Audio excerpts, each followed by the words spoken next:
Baik, nah kita akan materi ini akan berbicara tentang teori-teori pendekatan dan dalam penataan lingkungan, kemudian bicara soal instrumen ekonomi menurut Undang-Undang Lingkungan dan perbandingannya. Saya coba perbandingan dengan beberapa negara lain. Terus kemudian membahas juga penaatan sukarela, refleksif, dan terakhir adalah smart regulation. Bagaimana mencoba melihat, jadi dari instrumen-instrumen yang kita punya atau pendekatan-pendekatan yang kita punya itu, kita akan coba lihat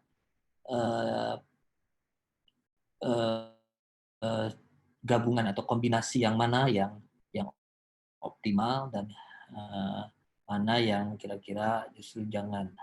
Karena dari smart regulation ini kita dapat pelajaran bahwa yang perlu dilakukan bukan mencari sebuah instrumen terbaik, satu instrumen terbaik. Jadi tidak ada satu instrumen terbaik. Jadi masing-masing instrumen itu punya kelemahan dan kelebihan. Sehingga yang paling mungkin kita lakukan adalah mengkombinasikan secara tepat instrumen-instrumen atau pendekatan-pendekatan tersebut. Sekarang kita lihat ada pendekatan menuju penataan. Jadi ini saya ambil dari bukunya Pak Ota ya, tentang beberapa hal yang biasa dikaitkan dengan pendekatan terkait dengan penataan. Yang pertama tentu saja adalah daya paksa, kemudian disebut juga command and control, atau juga kadang ada yang menyamakannya dengan law enforcement atau penegakan hukum. Kemudian ada pendekatan perilaku, tekanan publik. Ini tidak terlalu relevan sebenarnya dengan mata kuliah kita.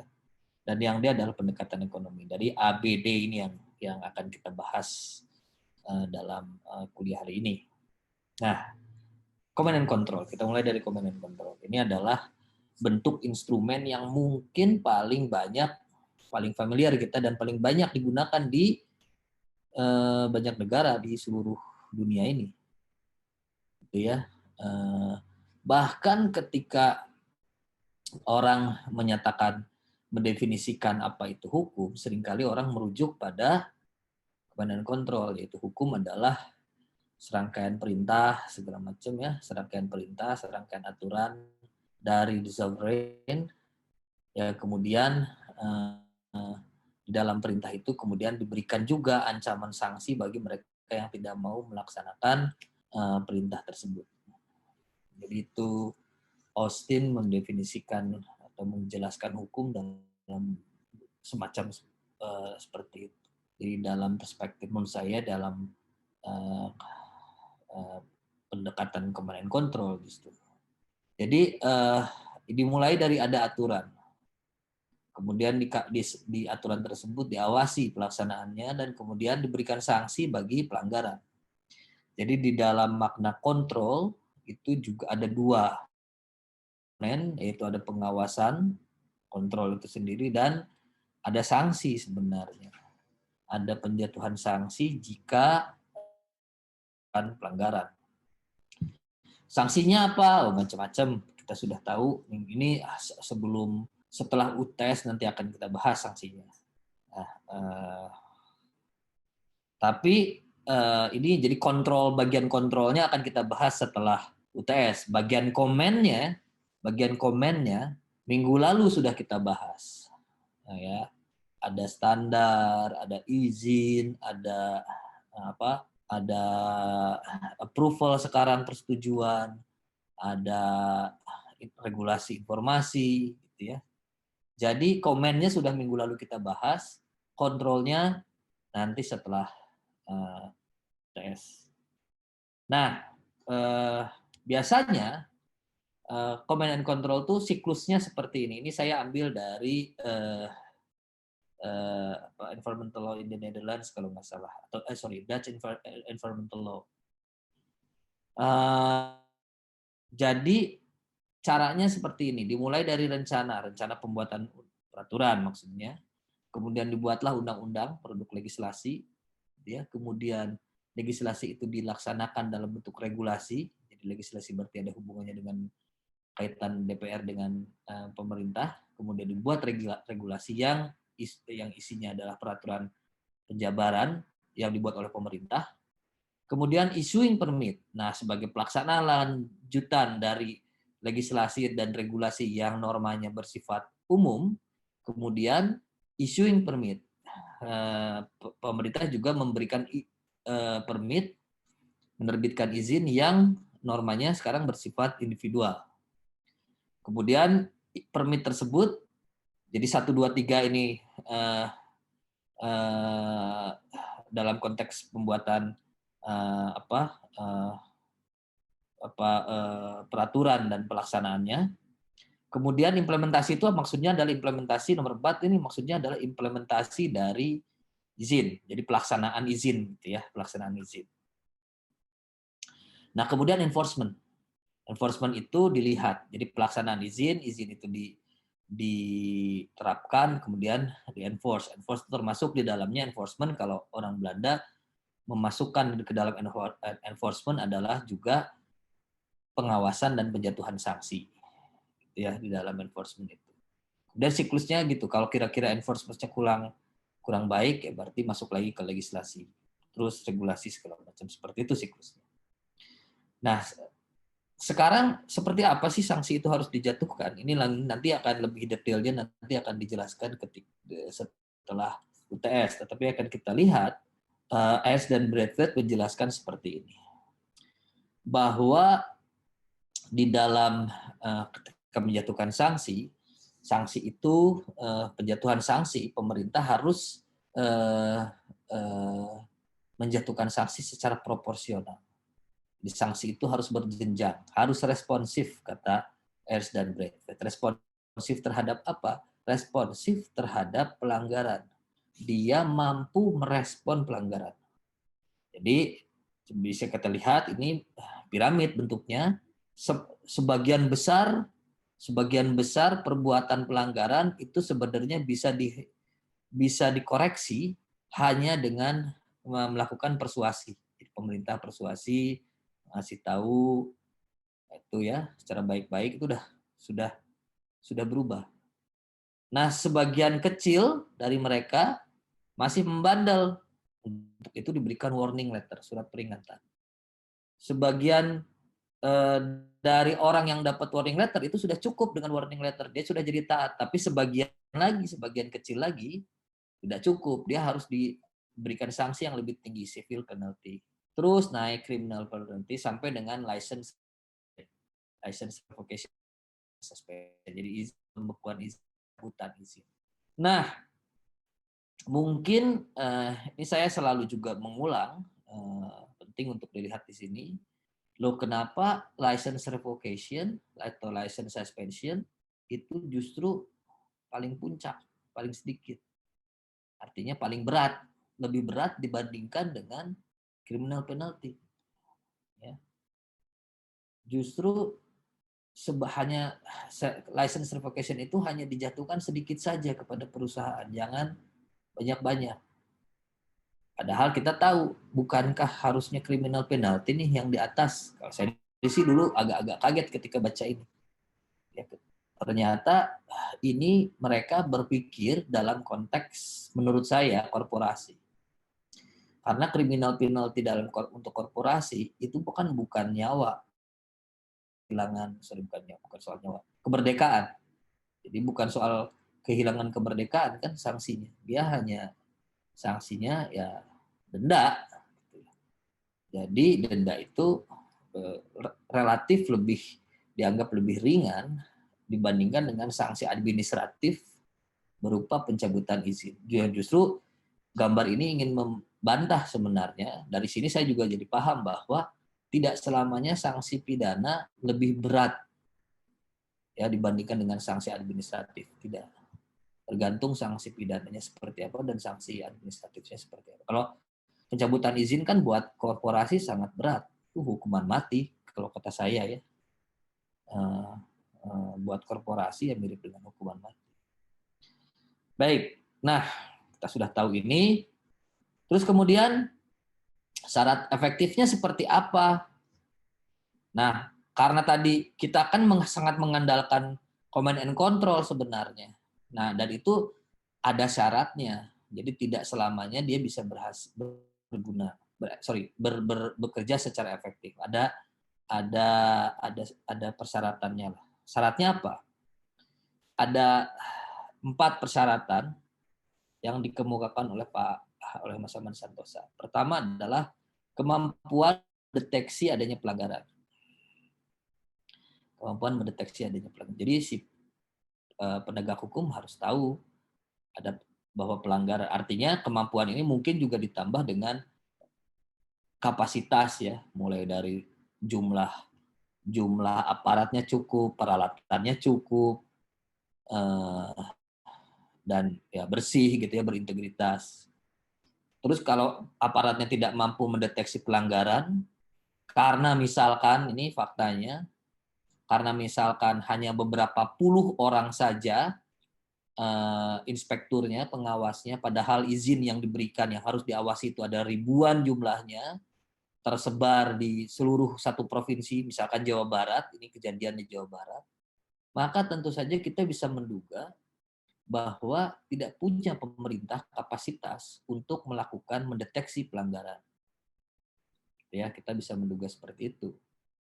Kedua adalah adanya tanggapan yang cepat dan pasti, swift and sure responses. Jadi kalau ditemukan pelanggaran, maka responnya akan diberikan respon dan pasti diberikan respon dan cepat respon tersebut.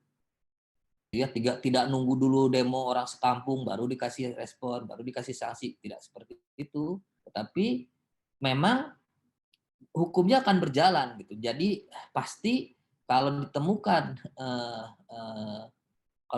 pelanggaran, kalau pemerintah mampu mendeteksi pelanggaran ini, maka akan sangat mungkin, sangat tinggi probabilitasnya bahwa sanksi akan dijatuhkan. Ya, si respon akan dijatuhkan. Responnya berupa apa? Berupa sanksi. Nah, sanksinya ini harus memadai sanksinya. Jadi ini sebenarnya coba kita bayangkan ya, kita berangkat ke Singapura gitu ya, mungkin jalan-jalan. Ini orang Indonesia yang tidak taat sebenarnya di negaranya sendiri, buang sampah kadang suka sembarangan, buang puntung rokok sembarangan, tapi begitu di Singapura nggak berani. Ngerokok sembarangan di Singapura nggak berani. Nah, kenapa? Karena pertama mungkin, saya juga nggak tahu ini, tapi saya duga mereka seolah-olah akan terdeteksi gitu ya. Pelanggaran kita tuh akan deteksi CCTV di mana-mana misalnya. Meskipun belum tentu juga. Ini pengalaman saya pernah ya dulu di Changi, baru turun lah dari Indonesia transit gitu ya. Terus ke toilet, di toilet di Changi nih ada orang merokok, cepet-cepet dia merokok dan nggak ketahuan. Artinya tidak selamanya memang pelanggaran akan terdeteksi. Nah, tapi kenapa kita tahu kok pelanggaran tidak akan dideteksi misalkan, tapi begitu kita ke Singapura kita jadi takut gitu ya. Kita jadi takut karena tahu kita nih sanksinya kan berat ya, denda dikit-dikit denda kalau di Singapura. Dan yang pasti, yang B-nya ini tanggapannya tuh cepat dan pasti. Kita tahu kalau kita ketangkep pasti itu dijalanin tuh si denda, gak ada cerita tidak dijalankan. Gitu. Jadi ini efektif di sana. Nah, yang keempat sebenarnya saya tidak tuliskan di sini adalah kita punya persepsi bahwa hukumnya jalan. Ya tadi kita ke Singapura, kita taat segala macam, karena kita punya persepsi mereka mampu mendeteksi, meskipun tentu saja tidak 100% ya kan bisa dideteksi, tentu saja ada 1-2 kasus yang tadi seperti saya sebutkan ketika aparatnya tidak mampu mendeteksi pelanggaran. Tapi sebagian besar akan dapat dideteksi dan kemudian selalu ketika terdeteksi kita masyarakat ya punya persepsi bahwa ketika terdeteksi pasti akan dapat respon yang respon berupa sanksi dan sanksinya tentu saja sanksi yang cukup. Seandainya misalkan begini, kalau untuk taat saya harus keluar uang 1 juta, sementara sanksinya hanya 100.000, ya saya mendingan kena sanksi, mendingan tidak taat. Kan gitu. Jadi si sanksi itu harus mampu membuat orang berpikir untuk melakukan kejahatan. Bagaimana cara pelanggaran? Nah, bukan kejahatan, pelanggaran. Bagaimana caranya? Dengan membuat ongkos pelanggaran lebih tinggi daripada manfaat yang diperoleh dari pelanggaran. Nah, itu nanti yang nanti di kelas ya tidak di sinilah akan diperdalam itu. Tapi yang pasti logikanya seperti itu. Ya, kalau orang tahu bahwa dari tindakan dia melanggar itu memperoleh banyak keuntungan dan ongkosnya hanya sedikit, ya dia pasti akan lakukan dan kita akan lakukan itu sebagai manusia rasional. Jadi sanksi dan tanggapan yang cepat dan pasti itu akan menjadi sebuah komponen cost gitu ya di dalam bagi si pelanggar. Nah, itu cukup memadai gitu. Karena kalau gini, kalau taruhlah sanksinya hukuman mati untuk buang sampah sembarangan, sanksinya hukuman mati, kan sangat keras. Belum tentu orang takut juga. Sepanjang kita tahu tanggapannya 0%. Nggak mungkin akan ada, kalaupun diketahui tidak mungkin akan diterapkan. Jadi probabilitas penjatuhan sanksinya 0. Ya semua dikalikan 0 ya 0 kan gitu. Jadinya logikanya seperti itu. Jadi sanksi dan tanggapan yang cepat ini akan menjadi komponen dari kemampuan mendeteksi, tanggapan yang cepat itu taruhlah probability of enforcement, probabilitas penjatuhan sanksi dan sanksinya. Nah, itu komponen itu kemudian akan menjadi cost. 3 komponen ini akan menjadi cost dari pelanggaran. Nah, 3 komponen inilah yang akan dibandingkan oleh pelanggar nanti dengan benefit yang dia peroleh dari pelanggaran. Itu kalau saya pakai menafsirkan tulisannya Pak Ota ini dalam perspektif Gary Becker. Nah, tadi perspektif ya. Jadi bukan persepsi.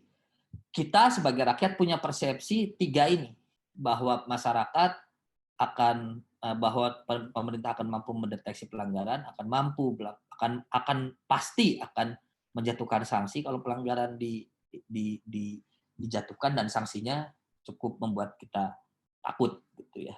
Nah, itu syarat bagi CAC yang efektif. Ya kita refleksi saja sendiri bagaimana kondisi di Indonesia. Ya dengan jumlah yang terbatas segala macam. Dengan jumlah aparat yang terbatas, kemungkinan juga beberapa masih bisa disogok gitu ya. Kita bisa lihat lah. Nah, selanjutnya adalah kelemahannya. Jadi CAC yang meskipun tadi kelebihannya apa ya? Familiar dan pasti sebenarnya terukur, dia bisa terukur. Ketaatan orang tuh bisa terukur. Cuma kelemahannya adalah dia memerlukan biaya administratif yang tinggi. Ya harus ada pengawasan, harus diawasi, harus ada alatnya lah segala macam. Di sisi lain dia kurang memberikan insentif bagi calon pencemar untuk mengurangi tingkat pencemaran mereka. Jadi kalau baku mutunya bilang maksimum pencemaran adalah 10 unit pencemaran gitu ya, unitnya terserah gitu ya. Taruhlah misalkan mililiter per liter bahan pencemar gitu ya, 10 mililiter per liter bahan pencemar. Misalkan seperti itu, maka dia tidak memberikan insentif untuk lebih baik, kurang dari 10, jauh lebih kecil lagi dari 10, tidak. Pokoknya asal tidak lebih dari 10 dia udah selesai, udah selamat dari sanksi. Kan gitu. Kita yang penting sesuai dengan peraturan. Kita tidak terdorong untuk menjadi lebih baik dari apa yang dibuat oleh peraturan. Jadi kurang memberikan insentif untuk mengurangi tingkat pencemaran. Nah, di sisi lain residual damage-nya itu tidak ditanggung oleh pencemar. Jadi artinya gini. Kan tadi 10 mililiter per liter pencemar, maksimum misalkan baku mutunya. Si pencemar membuang emisi dengan batas seperti itu. Berarti kan tidak melanggar hukum. Dia tidak akan bertanggung jawab. Padahal misalnya dari 10 mililiter per liter itu tetap ada dampaknya buat lingkungan. Nah, dia tidak akan bertanggung jawab. Itu artinya dia tidak menanggung residual damage. Terlepas dari kewajiban membayar residual damage. Yang residual damage ini siapa yang nanggung? Masyarakat yang nanggung, gitu ya. Karena salah tadi misalkan baku mutunya terlalu longgar. Itu misalkan seperti itu. Nah, pendekatan yang kedua adalah pendekatan perilaku. Nah, ini yang sebenarnya mungkin akan saya sebut sebagai pendekatan, ada yang sebut sukarela, ada yang refleksif, menekankan pentingnya kerjasama, perundingan, terus kemudian mengandalkan hubungan personal antara regulated communities dengan regulator. Ini nanti kita lihatlah ya dalam slide-slide berikutnya. Jadi orang tuh kalau tidak taat itu bukan kemudian langsung dihukum, tidak. Ada banyak cara membuat orang menjadi melakukan perbuatan-perbuatan yang environmentally friendly. Nah, hal pendekatan perilaku ini terutama menurut saya penting ketika aturan hukumnya, ya, command and controlnya, aturan-aturan hukumnya, kewajiban-kewajiban hukumnya belum ada. Taruh misalkan di Indonesia sekarang mengenai gas rumah kaca. Sampai hari ini di Indonesia tidak ada ketentuan yang membatasi emisi gas rumah kaca dari individu. Dari pabrik misalkan ya. Nah, bagaimana caranya? Biasanya lewat dorongan-dorongan perilaku seperti ini. Ya, nanti akan kita lihat. Bagaimana lewat kampanye, lewat segala macam kita kampanye mengurangi energi. Misalkan kalau Anda lihat ke UI, kan suka ada tuh di bis kuning tuh gunakan use public transportation. Itu kan kampanye. Gitu ya. Karena memang tidak dilarang gitu ya, kalau menggunakan mobil pribadi kan tidak dilarang masuk kampus. Oke. Sekarang pendekatan publik, nah ini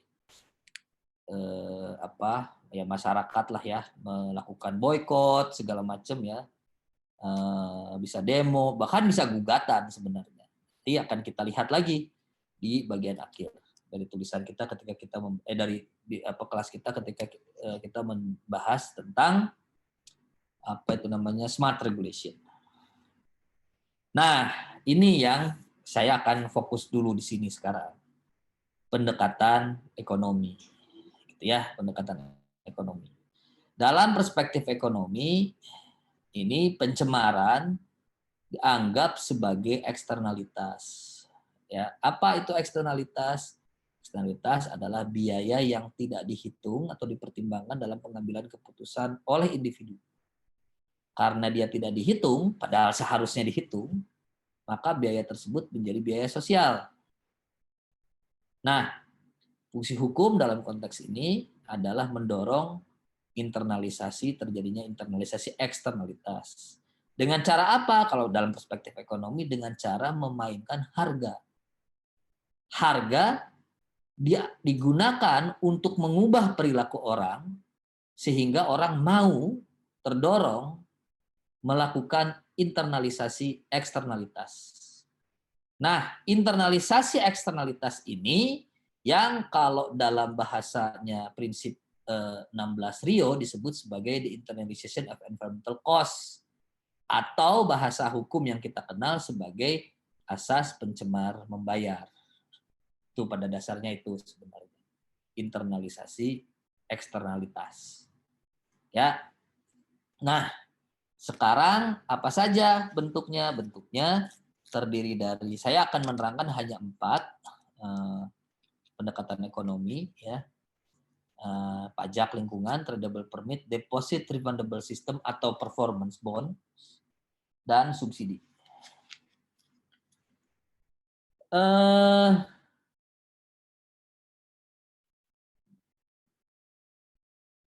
Pajak lingkungan. Ide ini berawal dari Arthur Cecil Pigou. Dia ekonom dari Inggris yang menyatakan bahwa pencemaran atau externality dapat diatasi dengan mengenakan pajak pungutan ya. Pajak di sini bukan pajak tidak hanya terbatas pada pajak pajak sebenarnya. Jadi istilah pajak ini saya gunakan sebagai istilah yang umum sehingga di dalamnya termasuk juga iuran, termasuk juga pungutan fee ya, charges gitu ya, atau memang tax dan pajak betulan. Nah, itu ada di istilah pajak di sini. Jadi saya ulangi. Jadi kata Pigu, pencemaran dapat diatasi dengan mengenakan pajak untuk setiap kegiatan yang menimbulkan pencemaran. Jadi sekarang ini bahkan ada beberapa waktu yang cukup lama, sudah cukup lama, ada gerakan untuk mengenakan green tax. Apa artinya green tax? Green tax ini gerakan untuk menghapuskan pajak-pajak yang yang dikenakan pada hal-hal yang baik. Jadi semboyannya adalah tax the bads, not the goods. Jadi adalah kegiatan-kegiatan yang pada dasarnya buruk, mencemari, merokok, gitu ya. Nah, itu yang dipajakin. Tapi perbuatan-perbuatan yang pada dasarnya baik, mencari pekerjaan, dapat income, gitu ya, ngasih pekerjaan ke orang, itu kan baik, jangan dipajaki dong. Jadi misalkan mereka pada akhirnya mendorong pengurangan pajak penghasilan dan peningkatan pajak bagi kegiatan-kegiatan yang eksternalitas ini. Yaitu tapi itu beda inilah, itu sebagai gerakan. Nah, balik lagi ke sini. Nah, karena barang yang mencemari itu dipajaki atau kegiatan yang mencemari itu dipajaki, maka harga barang tersebut atau harga kegiatan tersebut menjadi lebih mahal. Nah, perubahan harga inilah yang akan menyebabkan bergesernya kurva permintaan yang menunjukkan semakin berkurangnya permintaan akan barang tersebut. Slide selanjutnya akan menjelaskan, akan memperlihatkan sedikit saja tentang kurvanya tersebut. Jadi akan kita lihat ada X dan Y, sini Y ini X. X ini tentang level of economic activity and emission. Jadi semakin ke kanan semakin besar tingkat ekonomi, aktivitas ekonominya, tingkat emisinya semakin besar. Y semakin ke atas value-nya semakin besar per unit of output. Ini kita bicara soal marginal ya. Jadi uang harga. Nah, ini ada garis ini adalah yang turun adalah marginal benefit dari sebuah kegiatan atau di sebuah level emisi. Sementara ini adalah marginal social cost, marginal private cost. Jadi marginal cost-nya lah ya yang garis. Jadi makin naik, makin ke kanan makin naik. Yang untuk marginal cost-nya, untuk benefit-nya makin ke kanan makin turun. Nah, secara ekonomi sebenarnya awalnya harusnya ya kalau tanpa eksternalitas ya kegiatan itu adanya di sini nih, kegiatan yang optimal Q-star, yaitu ketika marginal benefit sama dengan marginal cost ya, social cost. Cuma kan kemudian apa yang terjadi? Kita melakukan eksternalitas. Nah, sehingga marginal demand-nya supply-nya ke sini. Jadi marginal private cost-nya, jadi ada cost yang tidak kita tanggung kan. Nah, karena kita tidak tanggung, berarti kegiatan economic activity-nya atau emisinya, tingkat emisinya menjadi lebih tinggi. Bagaimana caranya? Ya si Q1 ini harus diturunkan kembali ke Q-star. Dengan cara apa? Dibebankanlah pajak sebesar P-star.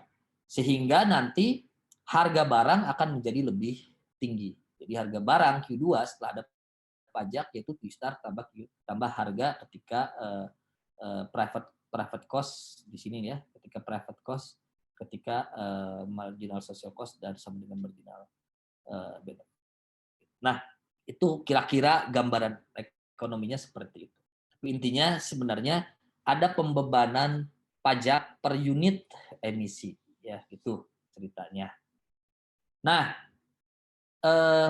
pertama, dengan adanya pajak, pelaku usaha akan terdorong untuk memproduksi kegiatan sampai pada titik Q-star, ya optimal. Anggap T-nya itu adalah T yang optimal tadi, tingkat pajaknya tingkat optimal. Kenapa? Kenapa orang mau turun dari Q-star? Q1 ke Q-Star, gitu ya. Kenapa? Karena tadi ya, karena dengan adanya pajak ini ya, kalau dia ada pajak nih ya diterapkan di sini, kalau dia masih di levelnya masih di harganya sudah harus diinternalisasi ini, marginal cost yang dia tanggung atau cost yang dia tanggung akan lebih besar dibandingkan dengan benefit yang akan dia peroleh. Sehingga dia harus turun Q-nya itu bergeser ke kiri. Nah, kenapa nggak lebih sedikit dari Q-star? Karena masih bisa naik sebenarnya Q-nya. Jadi nggak bisa sampai turun sampai sejauh ini. Orang kenapa turun jauh? Dia masih bisa untung kok. Jadi masih bisa emisi ibaratnya. Masih bisa untung secara ekonomi, dia untung terus sampai ada Q-star. Setelah sampai Q-star, kalau dia lebih dari Q-star jumlah level aktivitas ekonominya, maka keuntungan yang diperoleh akan lebih sedikit. Jadi ya nggak mau, orang akan terdorong untuk di level yang optimal. Itu logikanya seperti itu. Nah, sekarang jenisnya, ya ini jenisnya. Pajak atau charges bagi biaya administrasi untuk melaksanakan sistem peraturan. Ada misalkan di New South Wales, nanti akan kita bahas load license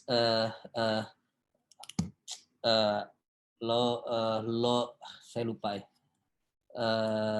load based license kalau nggak salah. Nah itu load based license itu nanti di dalamnya ada izin, semacam taruhlah izin melepaskan emisi yang akan semakin mahal izin tersebut ya, pungutannya akan semakin mahal jika emisinya semakin tinggi. Jadi semakin emisinya banyak, semakin dia tinggi. Itu dalam disebut license fee. Kemudian pajak yang dikenakan untuk pelaksanaan pengawasan penanggulangan pencemaran. Nah, ini hampir mirip lah ya. Jadi misalkan ini biaya-biaya apa ya? Mungkin mirip-mirip dengan fee untuk ini kali ya, untuk apa? Jadi pungutan yang terkait dengan pembuangan sampah. Jadi semakin banyak volumenya, semakin banyak volume yang sampah yang kita buang ya semakin banyak pula bayaran yang harus kita bayarkan.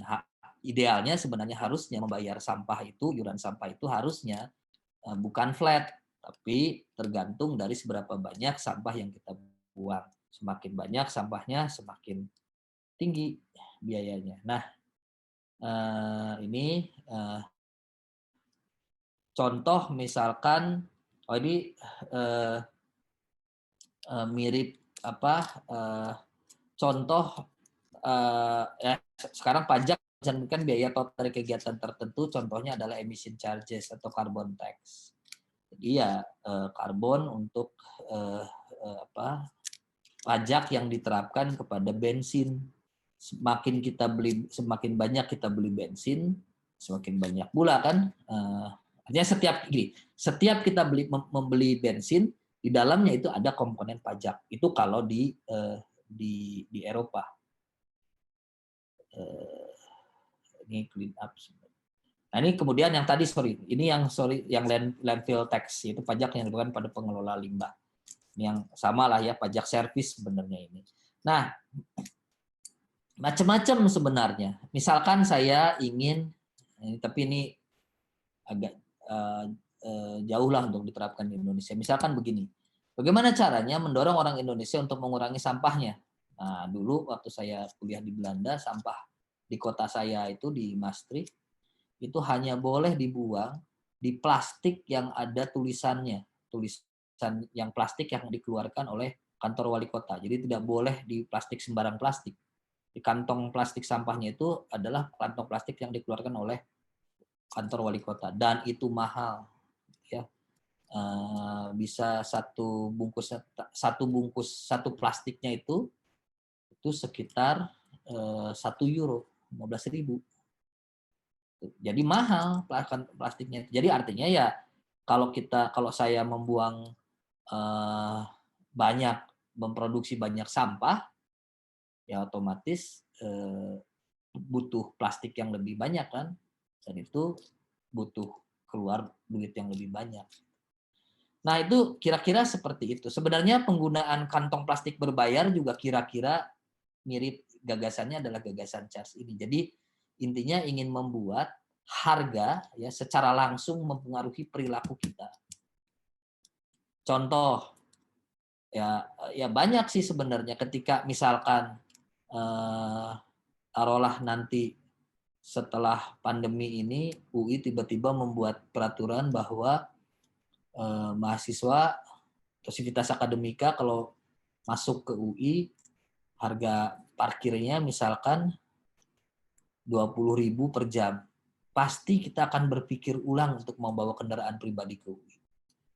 Yakin saya. Nah, perubahan perilaku itu beda kan? Bisa saja kita berubah perilaku untuk menggunakan kendaraan pribadi, mengurangi penggunaan kendaraan pribadi masuk UI, karena kita sadar lewat pengumuman lewat mobil tadi yang saya sebut, use public transportation yang ada di bis kuning. Sadar karena itu cukup, ya udah, itu namanya berarti pendekatannya bukan pendekatan ekonomi, itu cukup pendekatan perilaku. Tapi kalau pendekatan ekonomi nggak seperti itu. Bodoh amat sadar apa enggak, yang penting kita berubah perilakunya. Ya, dengan cara mengubah, bagaimana caranya? Perilaku kita berubah meskipun kita nggak sadar gitu ya, meskipun belum tentu sadar lingkungan dasarnya. Ya tadi dibuat dengan cara harganya dinaikkan. Ya, di kegiatan yang mencemari itu, polluting activities itu dibuat lebih mahal. Nah sekarang ada tradable permit. Tradable permit berarti izin yang bisa diperjualbelikan. Ini saya kasih contoh seperti ini.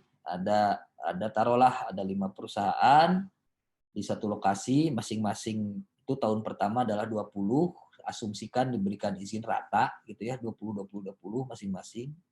Berarti kira-kira satu izin untuk satu unit pencemaran.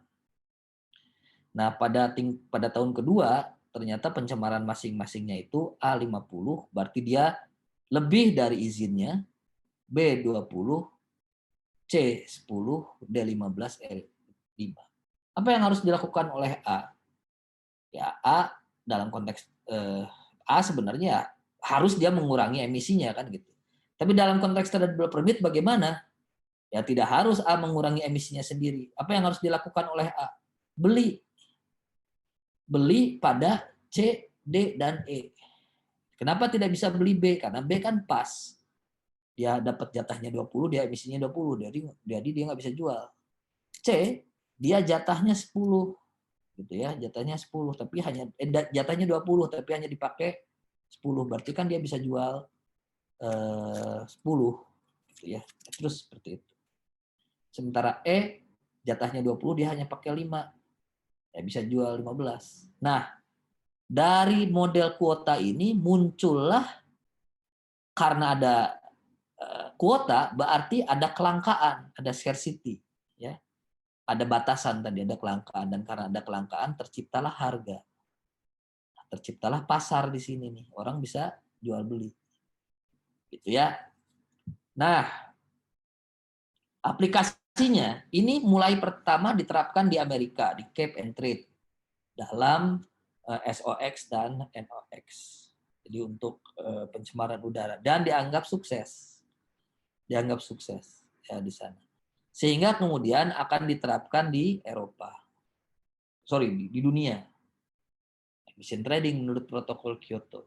Jadi emission trading protokol Kyoto itu menurut saya dia terinspirasi lah dari keberhasilan Cap and Trade di Amerika.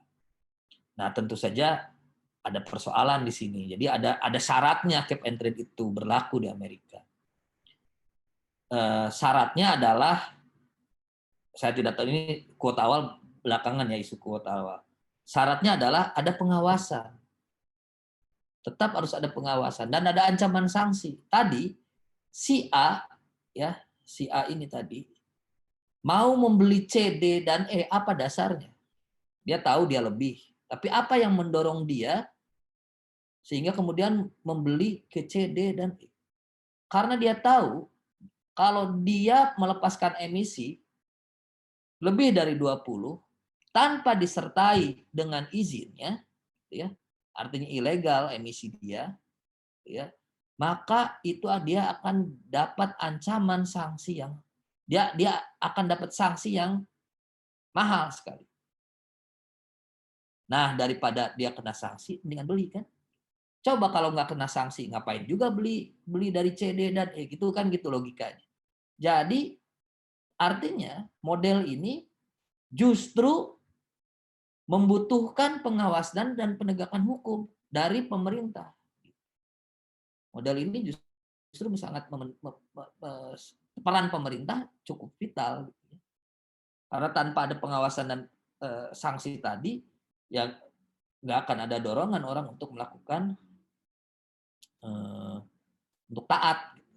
Nah, pengawasan dan sanksi ini yang menurut saya tidak hadir di dalam level internasional.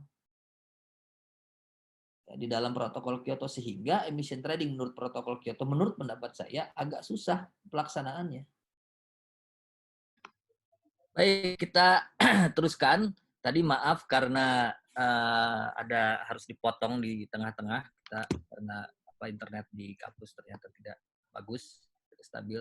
Sekarang kita teruskan. Tadi kita sudah sampai pada hilangnya kritik lah terhadap ketidakberhasilan model cap and trade di dalam level internasional, yaitu di protokol Kyoto, karena tidak adanya semacam sanksi, ya, kemungkinan penjatuhan sanksi dan pengawasan oleh otoritas. Ya, itu kan tidak ada di level internasional, sehingga itu mengganggu aktivitas berjalannya model cap and trade ini di level internasional. Nah, sekarang saya katakan soal kuota. Jadi saya ingin membahas soal kuota.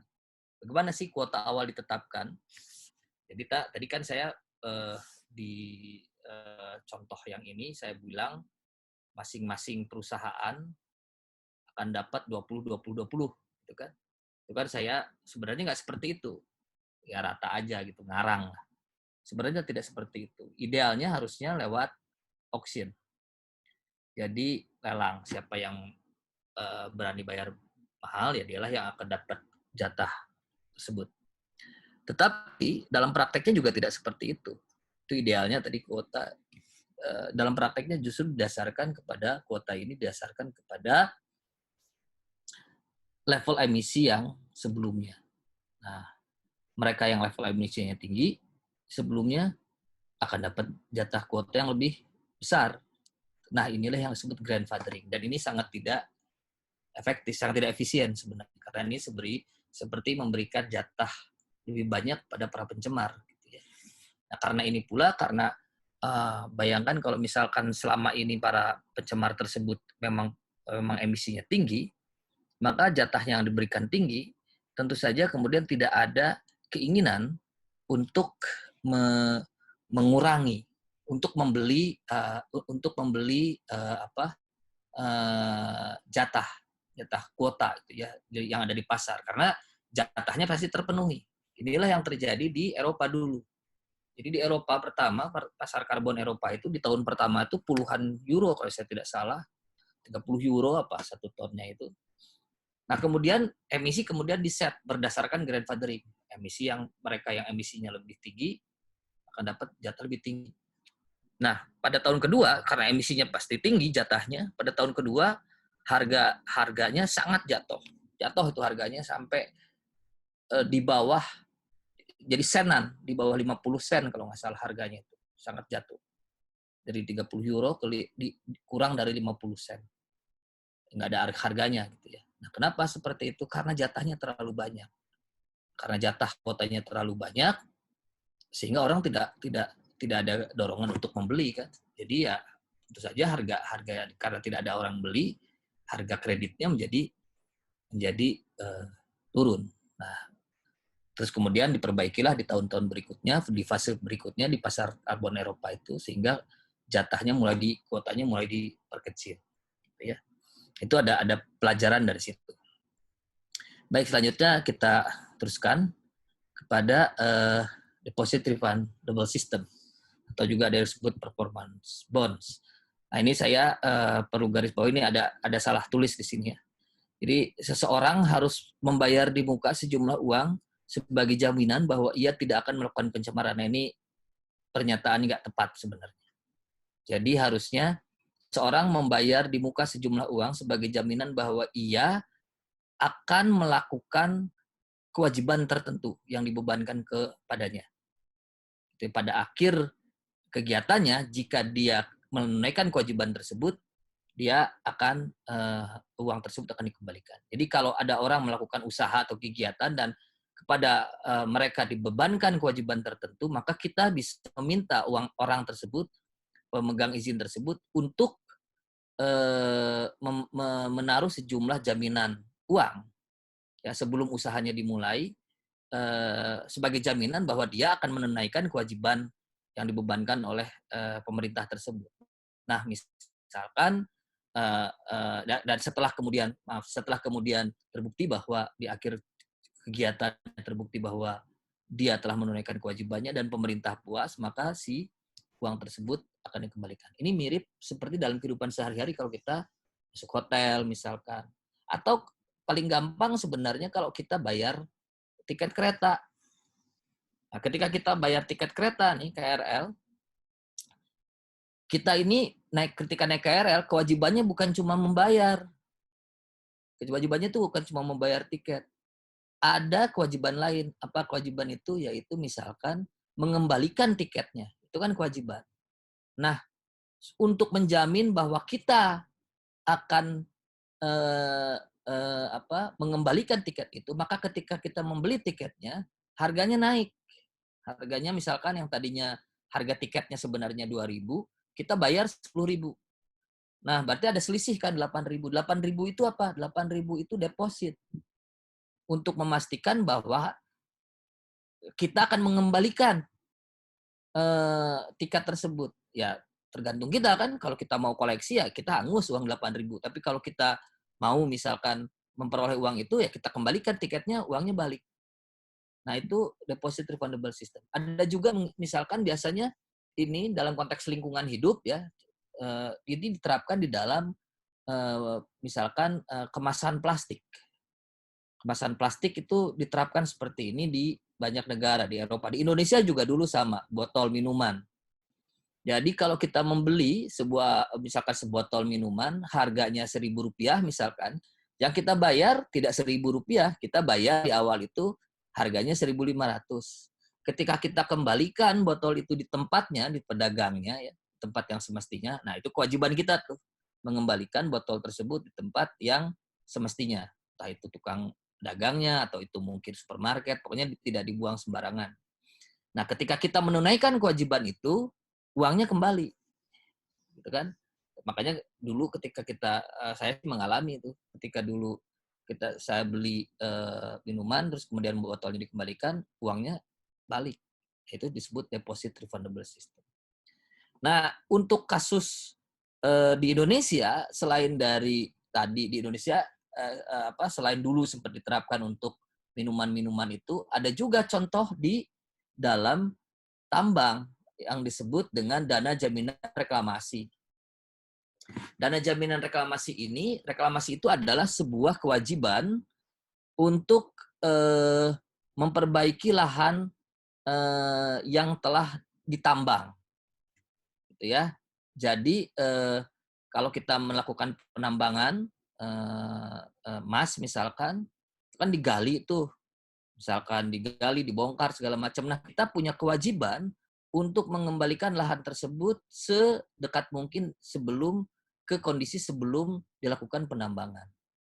Nah, dalam konteks inilah pemegang izin pertambangan sebelum dia melakukan operasinya, dia harus memberikan menyerahkan sejumlah uang sebagai deposit, disebut sebagai dana jaminan. Nah, dana jaminan untuk apa? Untuk melakukan reklamasi. Sehingga ketika si orang ini sudah selesai melakukan reklamasi, sudah dicek oleh pemerintah dan pemerintah puas, nah uang jaminannya itu dikembalikan. Ya. Nah, ini dulu ada juga dana reboisasi. Dana reboisasi adalah dana untuk yang dibebankan kepada pemilik hak pengelolaan hutan, HPH, zaman dulu tuh ada izin-izin yang untuk menebang pohon ya. mereka diberikan kewajiban untuk melakukan reboisasi. Jadi setelah tebang pohon, dia harus nanemin lagi. Nah, untuk menjamin bahwa dia melakukan reboisasi, dia harus menggunakan dana jaminan. Harus dana jaminan supaya ada dana reboisasi. Nah, gagal kan kemudian ini dikorupsi lah segala macam waktu zaman Soeharto nih. Nah, kemudian pas zaman Pak SBY, oleh Pak SBY diganti dana jaminan reboisasi menjadi dana reboisasi. Berubah sifatnya. Karena kalau dana jaminan reboisasi, uang itu begitu reboisasinya dilakukan oleh pemegang izin, maka uangnya akan dikembalikan. Sementara kalau dana reboisasi itu adalah pungutan. Uangnya tidak dikembalikan. Nah, konsekuensinya karena dia bukan deposit, karena dia adalah pungutan, maka di dalam dana reboisasi yang melakukan reboisasi bukan lagi pemegang izin, tapi pemerintah. Itu ininya, logika ininya. Nah, saya ingin kembali lagi supaya sebelum jauh ya ke pajak. Jadi pajak ini dana jaminan reboisasi, menurut saya punya dua karakter yang tidak boleh dilupakan. Ya, karakter ini tuh tidak boleh dilupakan dan kita bisa mengetes. Kita bisa menguji apakah sebuah kebijakan pemerintah ini yang mungkin misalkan diklaim sebagai pajak lingkungan atau dana jaminan semacam ini ditujukan benar-benar sebagai pajak lingkungan atau bukan. Ya. Nah, karakter itu ada dua. Dan ini harus diingat. Karakter pertama adalah sifatnya regulatory. Jadi pungutan-pungutan ini ditujukan bukan untuk sebagai revenue, bukan untuk budget, menambah keuangan negara, bukan. Pungutan-pungutan ini ditujukan untuk mengubah perilaku orang. Makanya disebutnya regulatory tax, bukan budgetary tax. Jadi bukan pungutan yang ingin kita ambil untuk menambah keuangan negara, tetapi justru kita bebankan kepada masyarakat agar masyarakat berubah perilakunya sesuai dengan apa yang diharapkan oleh pemerintah. Jadi perubahan perilakulah yang menjadi ukuran.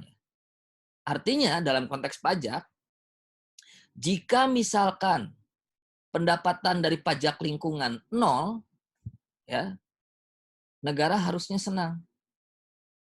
Negara harusnya senang. Kenapa? Karena berarti pajak dia sudah berhasil mengubah perilaku orang. Itu ininya ya, ekstrimnya seperti itu. Sementara kalau pajak ini fungsinya adalah budgeter, fungsinya sebagai revenue, ya kalau dia tidak dapat dana ya negara rugi kan gitu. Nah, itu fungsi pertama. Jadi fungsi pertama adalah regulatory. Fungsi kedua si pajak ini juga menurut saya ada hubungan, nanti karakter ini juga sama lah, dua karakter ini ada di dana jaminan reboisasi ini. Di deposit refundable system atau performance bond ini. Nah, karakter kedua adalah dia dia harus ditujukan, uangnya tuh tidak boleh digunakan untuk yang lain. Dia harus di earmark istilahnya tuh ya. Harus ada earmarking. Ditandain kupingnya kalau binatang itu kan, kalau sapi itu ditandain kupingnya, di earmark. Untuk apa? Ya ini jadi uang yang dikumpulkan, kalaupun uang tersebut terkumpul, itu tidak digunakan untuk kepentingan lain selain dari kepentingan lingkungan hidup. Nah, earmarking inilah yang dilanggar oleh dana jaminan reboisasi waktu zaman Soeharto dulu. Jadi tiba-tiba mungkin pemerintah nemu uang banyak nih dari dana jaminan reboisasi. Wah, seneng banget dia. Dipakailah untuk SEA Games tuh yang sekarang jadi kasus ya setahu saya. Terus kemudian yang paling jelas dulu dipakai untuk mendanai IPTN, perusahaan pesawat. Itu melanggar earmarking. Nggak boleh seperti itu. Jadi kesalahannya tuh dua tuh, menggunakan dana jaminan reboisasi untuk membiayai pesawat. Pertama, dia berarti si dana jaminan ini tidak digunakan tidak digunakan untuk mengubah perilaku, tetapi justru untuk ngumpulin uang. seneng. Padahal harus seneng dapat uang. Padahal harusnya kalau ada dana jaminan reboisasi tidak diambil, harusnya marah pemerintah. Kenapa? Karena berarti ada pemegang izin yang tidak melakukan reboisasi. Harusnya marah. Yang kedua adalah, kesalahan kedua adalah dia melanggar earmarking karena dipakai untuk kegiatan lain selain lingkungan. Itu dua karakter itu harus diingat. Nah, yang keempat adalah jenis instrumen ekonomi yang keempat adalah subsidi. Subsidi ini kebalikan dari pajak. Artinya, pelaku usaha diberikan subsidi untuk melakukan penaatan. Jadi supaya orang melakukan penurunan emisi, ya dia dikasih uang. Supaya orang menghemat listrik, perusahaan-perusahaan itu dikasih insentif. Ya insentifnya bukan berupa dibayarin uang, tapi misalkan pajaknya dikurangi. Ya, jadi semacam tidak harus kemudian dibayar uang, tetapi misalkan pajak penghasilannya dikurangi, atau pajak misalkan untuk barang-barang yang untuk pengolahan limbah, misalkan itu tidak kena bea masuk misalkan. Nah, itu semacam subsidi sebenarnya. Nah, efeknya sama, muncul keinginan dorongan untuk menjaga lingkungan. Tapi ada perbedaan. Perbedaannya adalah di dalam pajak, pencemar adalah pihak yang membayar. Di dalam subsidi, pencemar justru yang dibayar. Ya, jadi subsidi, banyak pihak menganggap subsidi ini sebenarnya termasuk saya lah, harusnya agak dihindari ya. Karena ini sebenarnya justru melanggar, pada prinsipnya melanggar asas pencemar membayar. Jadi kalau sebisa mungkin efek seperti itu dikurangi. Nah, saya akan lanjutkan dengan bagaimana di Indonesia. Nah, di Indonesia kalau tadi contoh saya kan cuma 4 instrumen ekonomi itu. Cuma 4, nggak banyak ya. Pajak, kedua adalah tradable permit, ketiga adalah deposit refundable system atau performance bonds. Yang keempat adalah subsidi. Di Indonesia banyak sekali yang namanya instrumen ekonomi. Ya. Instrumen ekonomi itu menurut Undang-Undang Lingkungan terdiri dari instrumen yang ada hubungannya dengan perencanaan, pendanaan lingkungan, dan insentif dan disinsentif. Apa saja? Untuk perencanaan, termasuk neraca, penyusunan neraca hijau, produk domestik bruto hijau, kompensasi imbal jasa lingkungan, internalisasi biaya lingkungan. Padahal tadi sebenarnya semua instrumen itu juga dasarnya adalah instrumen internalisasi biaya lingkungan, namanya instrumen ekonomi in general. Gitu. Jadi sebenarnya tidak perlu lagi ditulis spesifik sebagai sebuah jenis instrumen seperti ini kalau menurut saya. Kemudian instrumen untuk pendanaan, ada dana jaminan, ada dana penanggulangan, ada dana kerusakan pemulihan, ada dana amanah. Yang lebih penting lagi di instrumen pendanaan lingkungan yang B ini, tidak ada kejelasan apakah dana jaminan di sini itu akan berfungsi sebagai performance bonds, deposit yang akan dikembalikan, atau sebenarnya hanya berfungsi sebagai financial guarantee. Mirip seperti asuransi lingkungan. Jadi jaminan keuangan ini banyak di konvensi-konvensi. Ada kewajiban bagi mereka yang akan kena pertanggungjawaban untuk memiliki jaminan keuangan, baik itu asuransi maupun jaminan keuangan yang lain yang akan cukup untuk mengcover kerugian jika muncul accident. Nah, dana jaminan ini tidak jelas bentuknya. Ya, apakah dana jaminan ini sebagai pungutan kasarnya atau sebagai deposit yang akan dikembalikan. Nah, kemudian ada yang C, instrumen ekonomi yang merupakan insentif disinsentif. Ini banyak sekali, lihat, mulai dari pajak, subsidi, sampai pada penghargaan kinerja di bidang lingkungan. Nah, instrumen ekonomi lingkungan kemudian dijelaskan dalam PP 46 2017 dan kemudian Perpres 77 2018 tentang khusus yang terkait dengan dana ya. Jadi pengelolaan dana lingkungan hidup. Nah, kritik saya yang ada di dalam tulisan itu saya adalah bahwa ini seolah-olah karena ini terlalu banyak, terlalu luas, seolah-olah jadinya kita cuma punya 2 jenis instrumen. yaitu ada dikotomi jadinya. Instrumen command and control di satu sisi, dan non-command and control. Dan semua instrumen yang non-command and control itu akan dinamakan sebagai instrumen ekonomi. Itu yang tidak tepat sebenarnya. Ya. Logika itu yang tidak tepat. Kenapa? Karena tidak ada dikotomi seperti ini. Sebenarnya ada banyak nih. Nanti akan kita jelaskan. Tidak selamanya hanya isinya tuh hanya instrumen ekonomi versus command and control. Gitu ya. Tidak seperti itu. Ada banyak instrumen lain. Nah, di sisi lain juga memasukkan hal-hal yang sebenarnya bukan instrumen ekonomi ke dalam instrumen ekonomi. Jadi apa sih, mungkin pertanyaannya, apa sih yang dimaksud dengan instrumen ekonomi? Simpel sebenarnya. Ya, dia punya dua karakter. Karakter pertama adalah dia memainkan untuk mengubah perilaku itu, dia menggunakan instrumen ekonomi akan mengandalkan mekanisme pasar, yang disebut mekanisme pasar, tapi dalam artian sebenarnya mengandalkan mekanisme uang. Jadi uang lah, harga, gitu ya, harga price yang akan mengubah perilaku orang. Kedua, karakter yang kedua, di samping menggunakan mekanisme price untuk mengubah perilaku orang, instrumen ekonomi juga memerlukan campur tangan pemerintah. Jadi peran pemerintah itu krusial di sini. Nah, sementara kalau penghargaan di bidang lingkungan segala macam itu kadang sifatnya voluntary.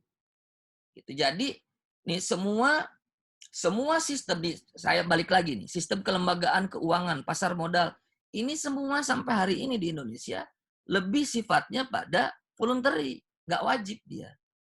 Lalu kenapa dimasukkan ke instrumen ekonomi? Karena tadi menurut pendapat saya, pemerintah memasukkan semua instrumen yang bukan command and control sebagai instrumen ekonomi. Karena seolah-olah, bukan pemerintah, maaf, undang-undang ya. Undang-undang memasukkan itu. Pokoknya seolah-olah hanya ada dua jenis pendekatan. Command and control dan non-command and control. Yang non-command and control itu dinamakan instrumen ekonomi. Nah, itu yang tidak tepat. Maaf. Ada instrumen-instrumen lain. Nah, instrumen apa? Instrumen yang sebenarnya akan kita sebut sebagai penataan sukarela atau pendekatan refleksif. Tapi sebelum itu, saya ingin lihat nih, bagaimana di negara lain ini, saya bandingkan di Inggris. Kita lihat di Inggris itu, ya tadi, benar-benar cuma 4. Ada charges, pungutan, pajak lah ya. Kedua adalah subsidi. Ketiga adalah deposit refundable system, atau performance bonds. Keempat adalah market creation. Nah, market creation itulah ada emission trading, liability insurance. Ya cuma 4, nggak banyak-banyak modelnya itu. Ini di Indonesia ini semuanya masuk. Semua yang bukan command and control seolah-olah dimasukkan ke dalam instrumen ekonomi. Nah, itu tidak tepat. Jadi secara konsep memang tidak tepat nih undang-undang kita. Nah, sekarang kita ingin lihat. Saya ingin tunjukkan bahwa ada mekanisme lain. Selain dari, secara teori ya, selain dari instrumen command and control yang sangat kental, campur tangan pemerintah itu, berisi larangan, perintah, gitu ya. Dan ada tadi instrumen ekonomi yang kemudian menggunakan mekanisme pasar, ya, orang Amerika bilangnya market based, atau orang Eropa bilangnya economic instrument, yang lebih menggunakan mekanisme harga. Nah, ada yang pendekatan lain, yaitu pendekatan refleksif. Pendekatan refleksif ini macam-macam. Apa ciri khasnya? Ciri khas dari pendekatan refleksif ini adalah berkurangnya atau bahkan hilangnya campur tangan pemerintah. Hilang atau berkurangnya campur tangan pemerintah. Jadi dilihat, kalau pemerintah cuma memfasilitasi, cuma memberikan anjuran, nah itu berarti pendekatannya pendekatan sukarela atau pendekatan refleksif. Saya mulai dari audit lingkungan. Audit lingkungan ini mungkin yang paling terkenal adalah ISO. Indonesia ini audit lingkungan bisa dilihat di pasal 48 yang berbeda dengan pasal 49. Jadi yang saya maksud di sini adalah audit lingkungan yang sukarela ya, bukan audit lingkungan yang wajib. Coba dilihat lagi nanti di pasal 48 dan 49. Bisa dibandingkan mana yang wajib dan mana yang sukarela.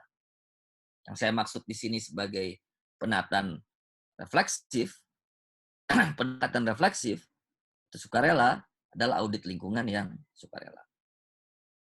Termasuk ke dalam ini adalah sebenarnya ISO 14001.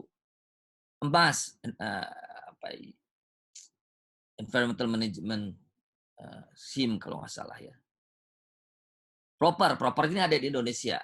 Tapi proper khusus lah. Saya juga tidak akan membuat, saya juga tidak tepat nih memasukkannya sebagai sukarela. Proper ini khusus sebenarnya. Harus dibedakan.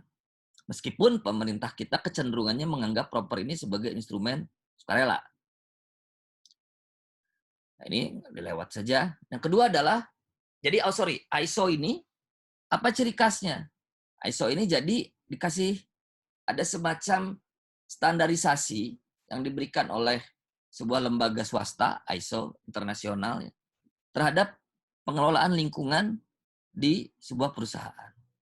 Jadi jika dianggap layak, gitu ya, jika dianggap bagus pengelolaan lingkungannya, kemudian dikasihlah sertifikat 14001, sertifikasi ISO.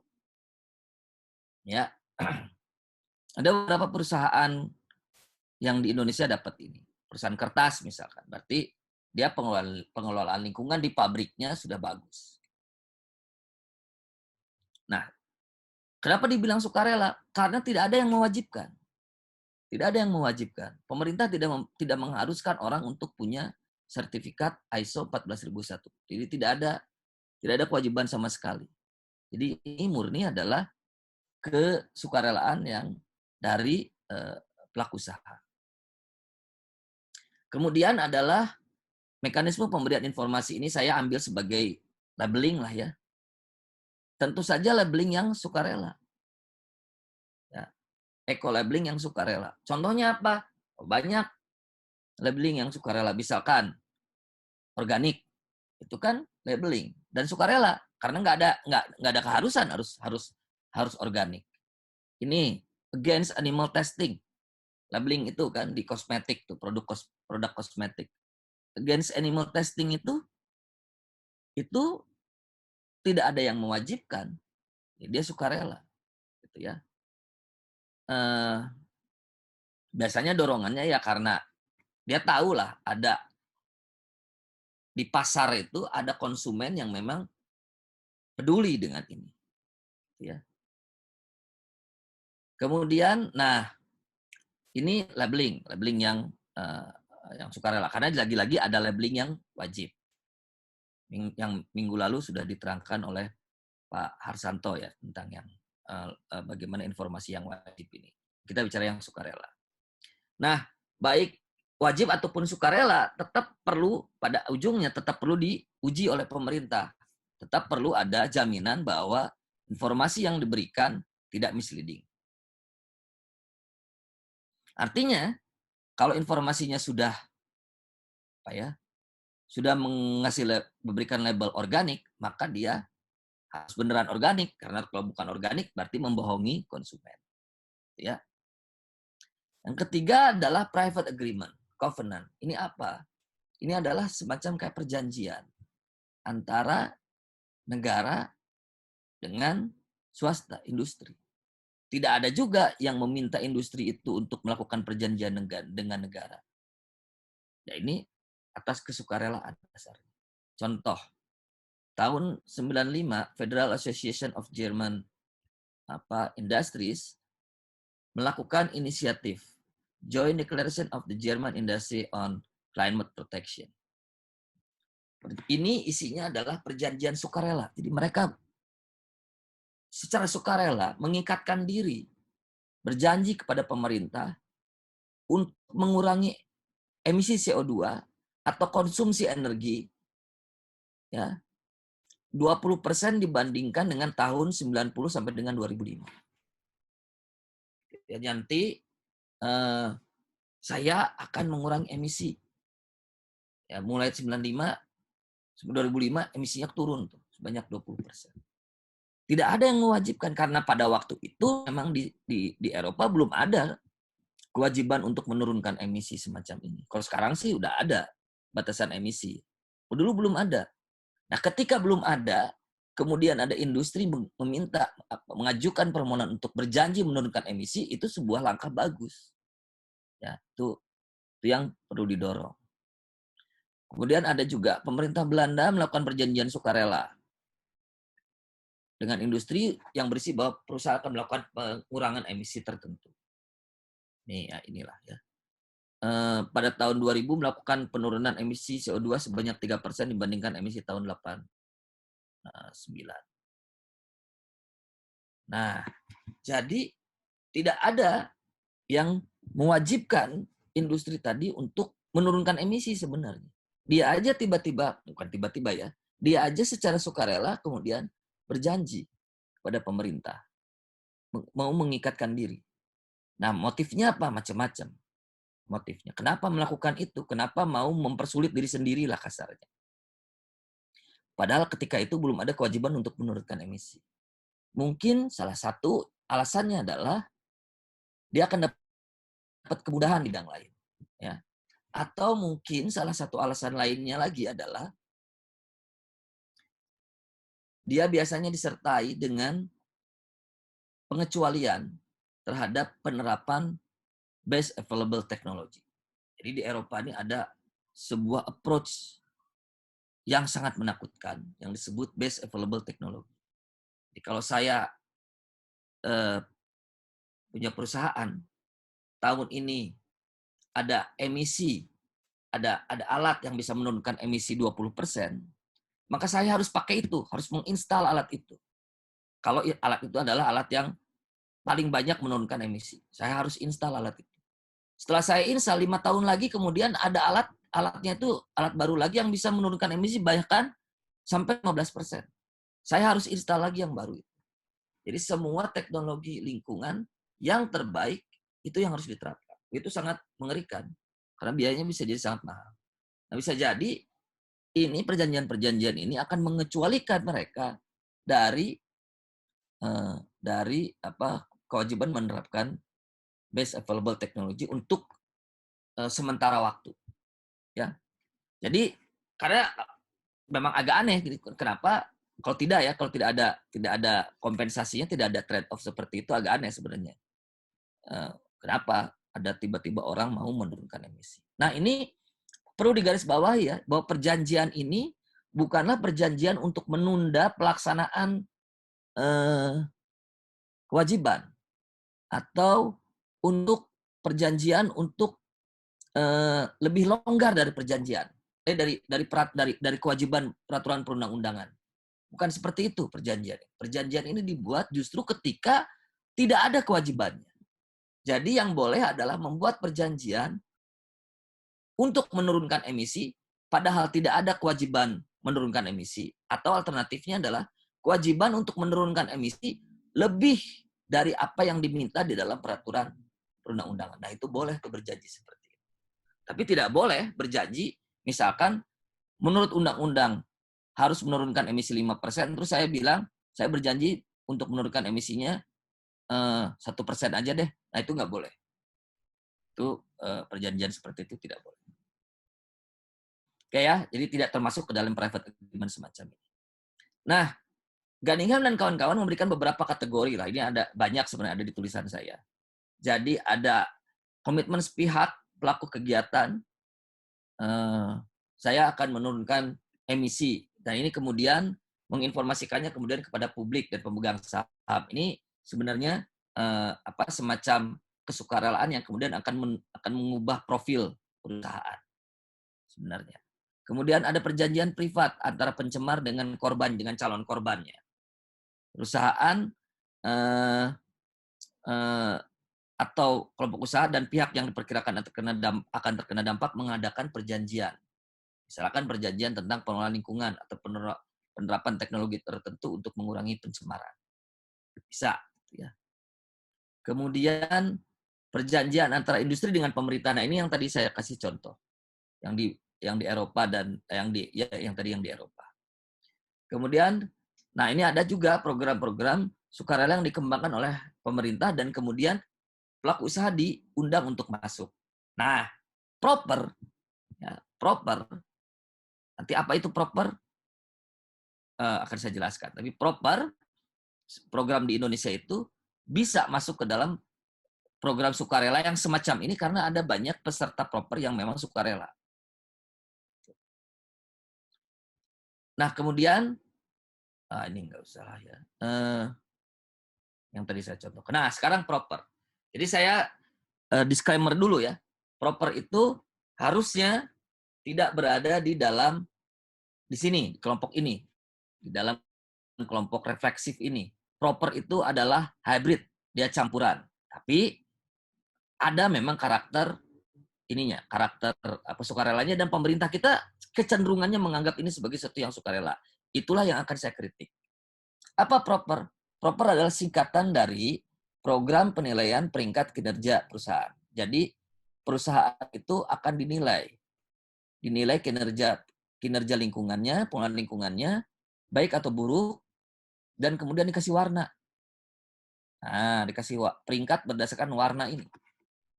Tiap tahun pemerintah memberikan mekanisme ini, memberikan penghargaan ini. Jadi ada yang biru, bacanya kalau saya dari yang biru. Yang biru itu taat. Misalkan tadi contoh di awal itu kan maksimum emisi yang menurut undang-undang itu dibatasi emisinya maksimum taruhlah 10 unit gitu ya, pencemaran. Nah, dia taat, dia 10. Jadi tidak lebih dari itu, 10. Nah, hijau apa? Hijau bukan hanya sudah taat, tetapi dia lebih baik daripada apa yang diminta oleh peraturan. Jadi misalkan dia 5. Jadi maksimum 10, dia 5. Lebih sedikit lagi dia. Emas bahkan hasilnya sangat memuaskan. Jadi bukan hanya taat, tapi hasilnya sangat memuaskan. Misalkan zero emission. Emisinya bahkan 0 dia. Gitu ya. Tadi maksimum 10, dia 0. Nggak ada emisinya untuk bahan tertentu. Nah, itu bisa disebut dapat peringkat emas. Nah, bisa kita lihat merah sekarang. Merah, dia sudah berusaha, tetapi maksimum 10 dia masih 12 karena ada yang belum optimal. Tapi dia sudah usaha. Sudah ada instalasi pengolahan air limbah, segala macam sudah dioperasikan, tapi masih kurang lah. Mungkin teknologinya masih belum optimal. Sehingga masih lebih emisinya. Nah, itu kasih warna merah karena tetap dia melanggar, tidak taat. Nah, hitam, bahkan instalasi pengolahan air limbahnya saja tidak dioperasikan. Pasti dia memang belum melakukan upaya sedikit pun yang berarti untuk pengelolaan lingkungan. Ya, jadi hitam. Nah, ini kalau kita lihat di sini, hijau dan emas itu sukarela. Tapi biru wajib. Setiap peserta yang masuk proper, dia harus memperoleh setidak-tidaknya warna biru, kan gitu logikanya. Kalau mau hijau dan emas itu jauh lebih, itu juga bagus. Itu yang disebut sukarela, beyond compliance. Itu sukarelanya. Tapi harus dapat biru setidak-tidaknya. Dan kalau dia dapat merah dan hitam, itu namanya tidak taat. Kalau dia tidak taat, maka harusnya mulai muncul sanksi. Harusnya diberikan sanksi kepada yang tidak taat. Nah, gitu. Tapi kemudian, kenapa sanksi? Istilah sanksi di dalam proper itu baru muncul tahun 2013. Sebagai informasi, proper itu muncul di Indonesia pertama kali diperkenalkan itu tahun 95 kalau saya tidak salah. Udah lama ini. Ya. Waktu itu KLHK tidak punya kewenangan yang besar sehingga inilah yang paling inovasi, yang paling menurut saya paling bisa secara jenius dilakukan waktu itu untuk mengubah perilaku orang, perilaku perusahaan. Karena lemah sebenarnya secara hukum, posisi Kementerian Lingkungan juga lemah, sebenarnya tidak punya kewenangan untuk berikan sanksi segala macam. Jadi lewat pengumuman, lewat kasih warna ini udah cukup. Nah, tetapi kemudian undang-undang kita berubah. KLHK sekarang sangat powerful. Nah, ketika dengan powerful seperti itu, tapi kemudian masih pendekatannya adalah sukarela, ya salah. Gitu ya. Masih pendekatannya menganggap proper ini secara sukarela, jadinya salah. Jadi proper itu dia tidak dapat dikatakan sebagai pure wajib, tidak juga dapat dikatakan sebagai sepenuhnya sukarela. Nah, saya katakan begini. Ada unsur wajib, ada unsur sukarela. Unsur wajibnya apa? Pertama dari kepesertaan dulu nih. Ada peserta yang memang diwajibkan. Jadi untuk industri-industri tertentu itu diwajibkan. Sementara itu, ada juga pesertanya yang memang sukarela. Ada peserta-peserta yang tidak diwajibkan, tapi ingin ikutan, dia boleh ikutan. Itu namanya peserta yang sukarela. Nah, sekarang di peringkatnya. Peringkatnya, kan ada yang wajib. Yang wajib itu dapat biru. Itu wajib. Semua harus dapat biru. Nggak boleh dapat merah dan hitam. Ya, karena kalau dapat merah dan hitam, harusnya dikasih sanksi. Nah, tapi ada juga hijau dan emas. Hijau dan emas ini untuk yang sukarela kan berarti. Beyond compliance. Jadi ada campuran sebenarnya proper itu. Tidak bisa sepenuhnya dianggap sukarela, tidak bisa sepenuhnya dianggap sebagai wajib. Proper inilah yang nanti menurut saya dapat dikembangkan ya berdasarkan smart regulation. Ini kandidat bagus untuk eksperimen smart regulation di Indonesia. Nah, oke, balik ke ininya, ke tulisannya Gunningham ini. Ada self regulation. Self regulation ini adalah pengaturan diri sendiri. Pengaturan diri sendiri baik oleh individu perusahaan atau oleh industri, biasanya industri. Jadi ada yang diwajibkan oleh pemerintah, ada yang dimandatkan, ada yang setengahnya gitu ya. Diwajibkan, ada yang benar-benar sukarela. Contoh, Roundtable Sustainable Palm Oil RSPO untuk perusahaan-perusahaan yang mau mengekspor sawit ke Eropa. Itu tidak ada kewajiban dari pemerintah itu. Itu benar-benar pasar yang menentukan. Jadi self regulation. Ya, jadi untuk ekspor ke sana harus memenuhi standar-standar tertentu. Dan standar itu ditetapkan bukan oleh pemerintah. Ya, jadi ini self regulation. Nah, ada juga instrumen pendidikan dan informasi. Jadi ini menurut Gunningham lagi. Misalkan lewat pendidikan, lewat pelatihan, lewat mekanisme pelaporan, lewat hak atas informasi, sertifikasi produk, sistem penghargaan lingkungan seperti Kalpataru atau proper tadi kan. Proper kan untuk yang emas dan hijaunya bisa kita anggap sebagai penghargaan. Nah, itu bisa juga sebenarnya dianggap. Jadi instrumen kita ini banyak sebenarnya. Mulai dari yang minggu lalu dibahas Command and Control, sampai yang hari ini kita bahas instrumen ekonomi dan instrumen refleksif. Ada banyak, Pak ya. Nah, pertanyaan selanjutnya, bagaimana menerapkan instrumen-instrumen itu? Ada yang ingin saya terangkan bahwa seolah-olah, jadi kalau di tulisan saya terangkan, ada banyak kritik di Indonesia ini terhadap Command and Control. Padahal ahli-ahli termasuk Gunningham ini agak skeptis terhadap Command and Control. Tapi dia sendiri sebenarnya pada akhirnya mengakui bahwa kita tidak bisa meninggalkan Command and Control. Jadi banyak pengarang-pengarang yang mengkritik Command and Control di luar negeri ya, pada akhirnya mengakui bahwa tidak bisa sepenuhnya ditinggalkan. Lalu apa yang bisa kita lakukan? Nah, yang bisa kita lakukan adalah mengkombinasikan instrumen-instrumen itu. Karena masing-masing instrumen tadi punya kelebihan dan punya kekurangannya. Itu yang disebut dengan policy mixes. Nah, ini Gunningham dan kawan-kawan dari INU mengembangkan ini. Yang dia sebut, istilah mereka adalah smart regulation. Nah, kalau kita lihat karakter-karakter tadi, apa instrumen-instrumen tadi, ada kombinasi yang menurut Gunningham dan kawan-kawan itu inherently complementary. Jadi memang cocok. Sudah cocok tuh, akan diterapkan bersama-sama. Apa contohnya? kewajiban membuka informasi dengan instrumen lainnya. Jadi karena tadi wajib membuka informasi itu penegakan hukum kan juga dasarnya adalah informasi. Tadi pajak dasarnya informasi. Tradable permit dasarnya juga informasi. Jadi kewajiban membuka informasi itu bisa dikombinasikan dengan instrumen-instrumen lain. Kemudian instrumen sukarela dengan command and control. Ini contoh yang sebenarnya harusnya proper ada di sini. Sukarelanya ada di mana? Ada di kepesertaan misalkan. Ada di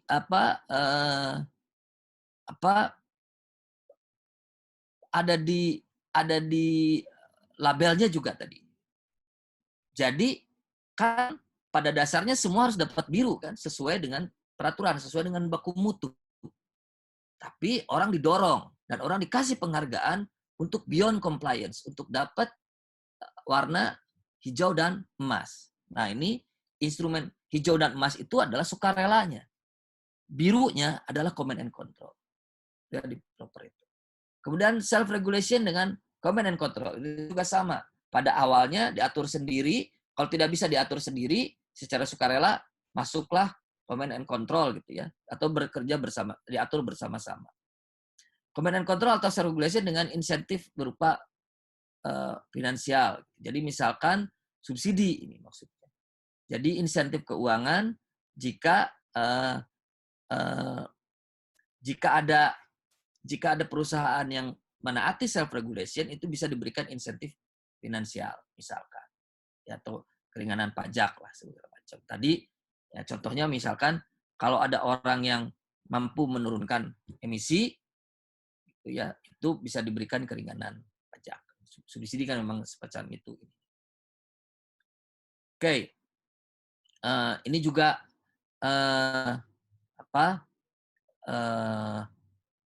command and control dengan instrumen ekonomi, tetapi targetnya yang berbeda. Jadi jangan target yang sama. Kalau targetnya sama, justru itu tidak kompatibel justru nanti ya masuknya tidak kompatibel. Ini targetnya harus berbeda. Ini contoh misalkan command and controlnya untuk catalytic converter di semua mobil atau semua kendaraan harus menerapkan catalytic converter pada mesin, tapi di sisi lain ada pajak atas bensin bertimbal. Nah itu nggak apa-apa diterapkan karena itu dua hal yang diterapkan yang dikenakan kepada dua hal yang berbeda, targetnya beda. Command and control-nya untuk penggunaan teknologi, pajaknya untuk penggunaan timbalnya, ya. Meskipun dua-dua ini berhubungan, itu bisa diterapkan. Nah, pertanggungjawaban perdata dengan command and control itu juga dengan self regulation.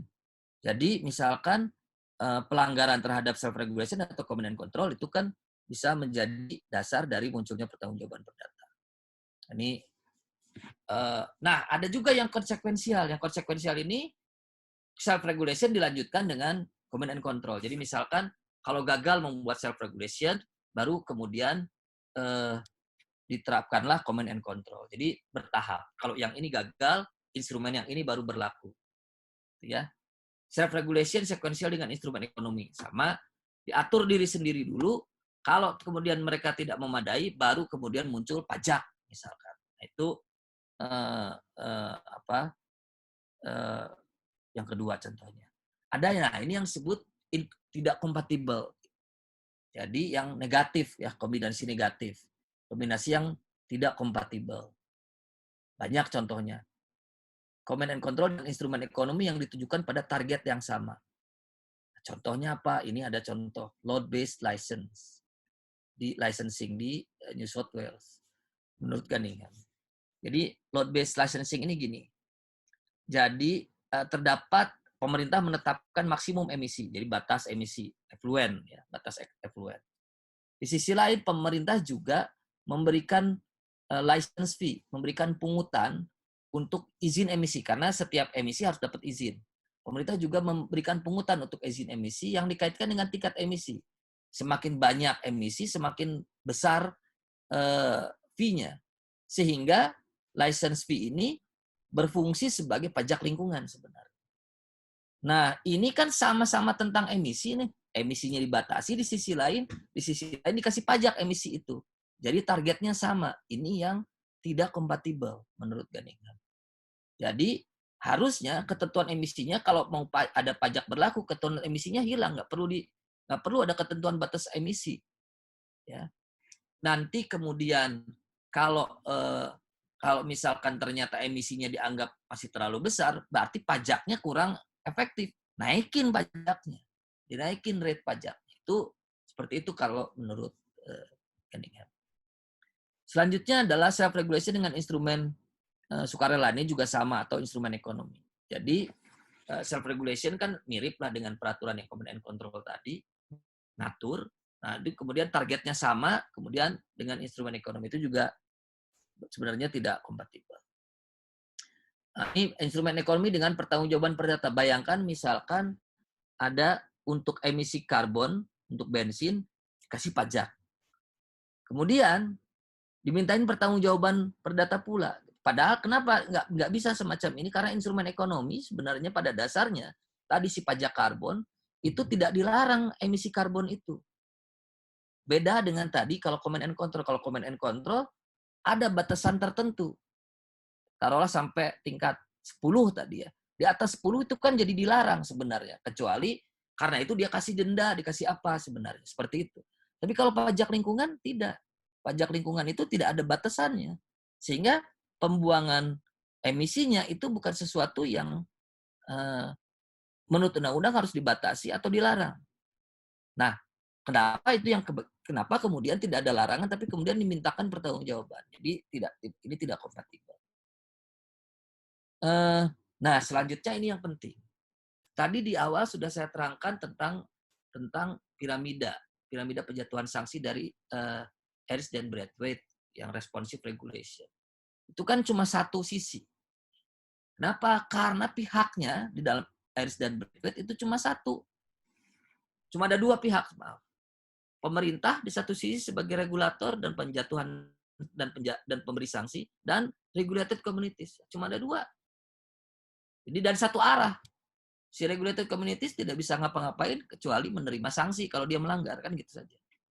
Nah, kalau dia tidak bisa membuat aturan, karena aturan itu normanya dimonopoli oleh pemerintah, oleh regulator. Makanya satu arah.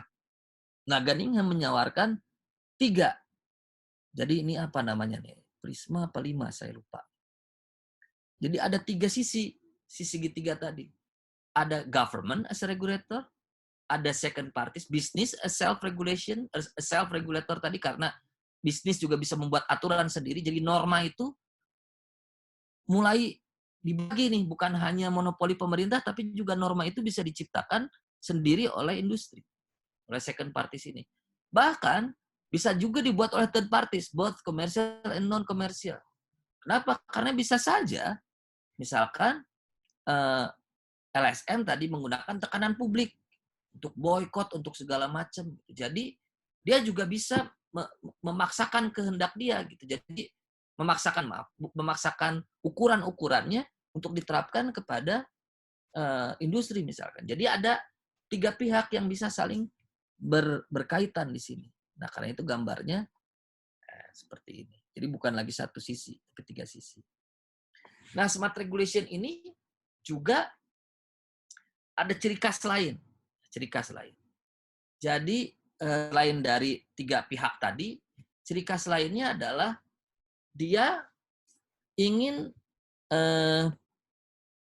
menjelaskan bahwa sebenarnya di satu sisi tidak usaha kita tuh untuk tidak ada istilah instrumen yang paling optimal. Jadi usaha kita tuh tidak diarahkan untuk mencari satu instrumen yang paling optimal. Tidak ada itu. Yang ada adalah kombinasi. Kita berusaha untuk mencari kombinasi. Dan ini tidak berlaku di setiap saat. Ini tentu saja tergantung dari situasi. Ya. Jadi perlu banyak eksperimen lah kalau menggunakan smart regulation ini. Tapi jangan salah juga, tidak semua instrumen, tidak berarti semakin banyak instrumen yang diterapkan semakin bagus. Itu justru dikritik oleh Cunningham dan kawan-kawan sebagai smorgasbordism. Jadi secara keliru menganggap bahwa semua instrumen harus digunakan. Ya, itu juga keliru. Jadi menganggap ada satu instrumen yang paling optimal itu juga keliru. Menganggap semakin banyak instrumen yang diterapkan semakin bagus itu juga keliru. Ya. Tidak. Jadi yang penting tadi policy mixes-nya yang harus dilihat karakternya. Kemudian gagasan yang lain adalah gagasan parsimony. Jadi menyukai tindakan yang kalau ada yang sama-sama mencapai tujuan tapi yang satu less interventionist, ya gunakanlah yang less interventionist itu. Gitu. Menyukai respon yang bereskalasi. Jadi tadi sanksinya piramid, karena berarti bereskalasi responsif terhadap pelanggaran. Tetapi bedanya dengan responsive regulation kan respon ini bisa diberikan oleh aktor lain selain dari pemerintah. Ada aktor industri berdasarkan self-regulation tadi, maupun aktor pihak ketiga yaitu pasar atau masyarakat. Kemudian melibatkan pihak ketiga tadi, pasar atau masyarakat sebagai subrogate regulator. Jadi dalam hal ini penting. Gunningham dan kawan-kawan bukan hanya memikirkan license dalam arti regulatory license. Jadi selama ini kan kita berpikir izin itu adalah regulatory license. Izin yang diberikan oleh pemerintah. Sebenarnya ada izin dalam tanda kutip lain yang juga sifatnya economic license. Yang terus saja license ini tanda kutip ya. Dan social license. Economic license diberikan oleh siapa? Oleh industri atau pasar. Karena industri tadi dia bisa kayak RSPO lah. Kalau kamu mau masuk ke pasar Eropa, kamu harus ikutin standar ini. Itu kan semacam license. Jadi, yang diberikan bukan oleh pemerintah, oleh industri. Kemudian ada social license. Kalau kamu tidak melakukan ini, kita akan umumkan. Kita akan umumkan bahwa kamu perusahaan yang kotor. Nah, dulu saya ingat banget, ini contoh untuk sebenarnya bagaimana pihak ketiga aktif di Indonesia. Contohnya adalah misalkan dulu tuh sempat 10 tahun lalu ada jurnalis-jurnalis lingkungan dan LSM Ekoton di Surabaya itu membuat apa yang disebut dengan Pagebluk Award, tapi cuma bertahan 2 tahun. Pagebluk Award ini semacam kayak model amplifikasi lah ya dari proper. Nah, gimana caranya? Dia membuat pengumuman perusahaan terbau, perusahaan terkotor, perusahaan terbusuk gitulah ya, diumumkan ke publik. Nah, itu kan semacam social license dan semacam apa ya? Semacam